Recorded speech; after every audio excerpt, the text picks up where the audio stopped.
ప్రభుత్వ నిర్ణయానికి వ్యతిరేకంగా వేసిన పిటిషన్ ని కోర్టు డిస్మిస్ చేసిందన్నారు తెలంగాణ డిప్యూటీ సీఎం భట్టి విక్రమార్క. హైకోర్టులోనూ తమ ఉద్దేశాలు చెప్తాం, తమకు అనుకూలమైన ఆదేశాలు వస్తాయని ఆశిస్తున్నామన్నారు భట్టి. భట్టి విక్రమార్క వ్యాఖ్యల పూర్తి సారాంశం ఢిల్లీ నుంచి మా బ్యూరో చీఫ్ గోపి అందిస్తారు. బీసీ రిజర్వేషన్లో G09 సవాల్ చేస్తూ దాఖలు చేసిన పిటిషన్ను సుప్రీంకోర్టు కొట్టివేయడం జరిగింది. సార్, ఈరోజు సుప్రీంకోర్టు ఇచ్చిన తీర్పుని మీరు ఏ విధంగా చూస్తారు? పిటిషన్ని కొట్టివేయడం జరిగింది, హైకోర్టుకు వెళ్ళాలని చెప్పడం జరిగింది. ప్రభుత్వం స్వాగతిస్తూ ఉంది, సంతోషిస్తూ ఉంది.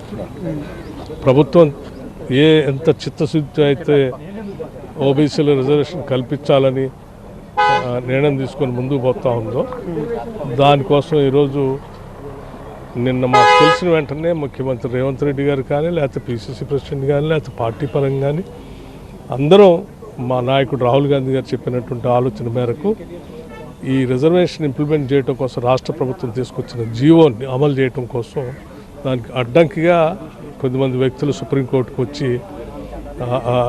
వచ్చిన ఈ సందర్భంలో రాష్ట్ర ప్రభుత్వం తరఫున వచ్చి ఇక్కడ మేము సీనియర్ అడ్వకేట్స్ అందరిని పెట్టి వాదించడం, దాన్ని న్యాయబద్ధంగా ఈరోజు సుప్రీంకోర్టు దాన్ని తిరస్కరించడం. అంటే మీరే బిల్లు పాస్ చేస్తారు, మీరే జీవో ఇస్తారు, మీరే పిటిషన్లు ఫైల్ చేస్తున్నారన్న విమర్శలు వస్తున్నాయి. పిటిషన్లు వేసేటువంటి వ్యక్తులు దాన్ని ప్రోత్సహించాలనుకునేటువంటి కొన్ని రాజకీయ పార్టీలు మేము ఏ బిల్లునైతే పాస్ చేసి కేంద్ర ప్రభుత్వానికి పంపించామో దాన్ని వెంటనే త్వరితగతిన క్లియర్ చేయకుండా పెండింగ్ పెట్టుకున్నటువంటి వాళ్ళు చేసేటువంటి ఒక కుట్రది. న్యాయస్థానాలు కానీ ప్రజలు వీటన్నిటిని గమనిస్తూ ఉన్నారు. అంటే ప్రాథమిక హక్కులకు ఉల్లంఘన జరుగుతుంది, ఇది రాజ్యాంగ విరుద్ధం అని చెప్పి అంటున్నారు ఈ రిజర్వేషన్లు. మీరేమో ఎంత భాగం ఉన్నారో జనాభా అంత మేర మేము కల్పించాలని చెప్పి మీ ఉద్దేశంగా going as per the constitution, రాజ్యాంగం ప్రకారం పోతా ఉన్నాం.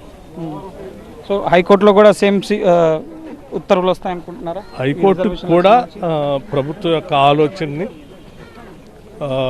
సాధికారతని, సోషల్ జస్టిస్ కోసం ప్రభుత్వం పడుతున్న తపని న్యాయస్థానం దృష్టి తీసుకొని వస్తాం. తప్పనిసరిగా న్యాయస్థానాలు గౌరవ న్యాయస్థానం దృష్టికి మా సీనియర్ అడ్వకేట్ జూబ్లీహిల్స్ ఉప ఎన్నిక కూడా రాబోతుంది. సో వాటికి కూడా జూబ్లీహిల్స్ ఉప ఎన్నిక కూడా షెడ్యూల్ రాబోతుంది. సో అక్కడ కూడా ఇటువంటి సామాజిక సమీకరణాలు వీటన్నిటిని మీరు అమలు చేస్తారా? జూబ్లీహిల్స్ ఎన్నికకి ఇప్పుడు సుప్రీంకోర్టు వచ్చినటువంటి 42% క్యాండిడేట్ ఎలక్షన్కి సంబంధించి అభ్యర్థి ఎంపిక విషయంలో తప్పనిసరిగా కాంగ్రెస్ పార్టీ మూల సిద్ధాంతమే సామాజిక న్యాయం అనేది.